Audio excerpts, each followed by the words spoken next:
Hi, my name is Josh. Today we're going to be doing a mini EBM on diabetes management.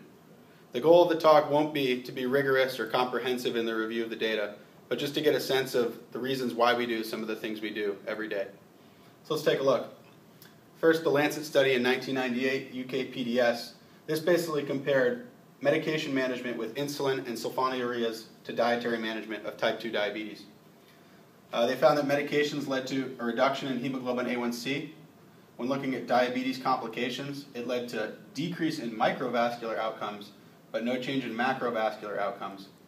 It led to no difference in death, and it led to increase in hypoglycemia and weight gain. These findings supported what had been found in the EDIC study, which was basically the same study for type 1 diabetics. And these microvascular findings were further supported in subsequent studies, such as ACCORD, ADVANCE, and VADT, some of which we'll hear about a little bit later. And this study basically defines why we use medications for diabetes management. The next study we'll look at was in the New England Journal in 2002 and was the DPP. And as that acronym says, it looked at how to prevent incident diabetes. So in patients who were high risk for diabetes, they looked at whether intensive lifestyle changes, metformin, or placebo did a better job at reducing the incidence of diabetes. They found that when compared to placebo, lifestyle interventions led to a 58% reduction in incident diabetes, whereas metformin only did 31%. This translates to requiring to treat only 7 people with lifestyle interventions to prevent 1 case of diabetes and 14 with metformin. And this is the reason that in high-risk patients, we choose lifestyle intervention over medications for diabetes prevention. The next study we'll look at is one we mentioned before. It was the ACCORD study in the New England Journal in 2008. And this basically looked at whether more liberal hemoglobin A1C control, 7 to 7.9, was better or worse than intensive hemoglobin A1C control at less than 6. They actually found that the intensive hemoglobin A1C control led to increased hypoglycemia and weight gain, which we heard about earlier. No change in cardiovascular events, and that's the lack of macrovascular benefit, which we had heard about earlier as well. And this study actually found an increased mortality in the intensive control group. Notably, these mortality findings were not supported by the ADVANCE study or the VADT study, which also were large-scale trials looking at intensive control. But this basically defines the reason why we don't go for super intensive control in diabetics.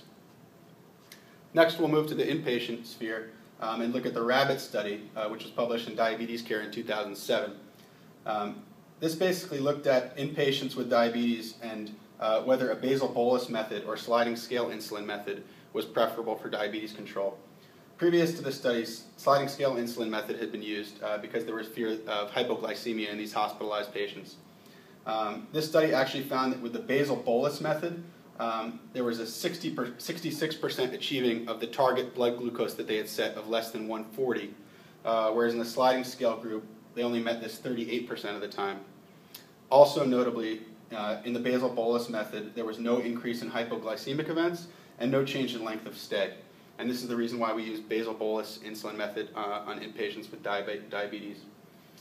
Lastly, we'll look at the New England Journal study from 1993, and we'll get into this a little bit more in one of the kidney disease talks. But this basically looked at, in patients with diabetic nephropathy, whether ACE inhibitor or placebo is preferable. In this case, they used captopril, and they found that ACE inhibitor treatment led to a decrease in the doubling time of serum creatinine, and also led to a 50% reduction in the combined endpoint of death, initiation of hemodialysis, and requiring a transplant. And notably, this was independent of any blood pressure difference between the groups caused by the ACE inhibitor. And this is why we use ACE inhibitors for treatment of patients with diabetic nephropathy. So as you can see, this is a kind of a mini review of some of the data behind diabetes management, and hopefully can inform us on the practices that we use every day. Thanks for watching.